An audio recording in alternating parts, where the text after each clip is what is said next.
What's up? It's your boy Ing Vendetta, and phenomenal episode. It is season 1, episode 8 of Cyberpunk. I just realized something. How you guys doing? Hope you guys are doing well. No intro because I'm going right in. It's crazy. The first time I watched the show, because it's the second time, admittedly, I didn't understand the whole David. I thought it was PTSD. I was wrong. So we got a David who's starting to see a lot of things. Like we're starting to see he's under the effect of cyberpsychosis. The twitching. He saw the doctor. We know that he is. We know that he's gonna be. He has 9 days left. He has the medication for 9 days. Thanks to the doc. We see him seeing those people with every single weapon coming from his hand, right? From their head, from their arm. We see David when he loses arm and legs. When he dreams that he loses arm and legs. There's gun coming from his. You saw main cyberpsychosis was running running as far as he can. David was being armed as much as possible, because for David, it is kind of crazy. It is super crazy. It's not really explained what cyberpsychosis is. It's not really explained how how it affect differently people. So again, I think Maine was running away, and he was running away from his past or whatever. And for David, it was a place where he never had protection. He was getting bullied because he was weak, he was poor. And now that he has protection, it's always about the guns. But he keeps on imagining people with others with guns as they died. So I think this is a cyber psychosis.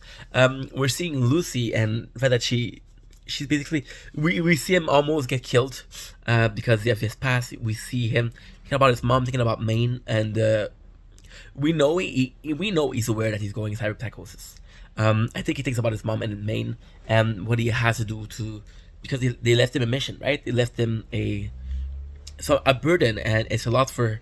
It's kind of crazy because you think about the burden is cyberware has on him, but he has this mental, psychological burden, right? It just continue to this will continue to amaze me. We get a cool scene with Becca, who's clearly in love with Dave, and admittedly, we ship Dave, we ship Lucy. There's so many amazing scenes with Dave and Lucy, but Rebecca didn't. She was pretty cool. She was really fucking cool. She really does care about David. She loves him, and that's sweet.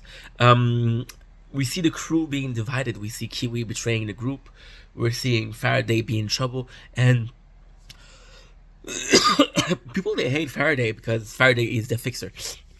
He betrayed the group, but he never had it. A Kiwi betrayed the group. Faraday thought about money. It was always about money, and that's what a fixer does. You think Wakako cares about V?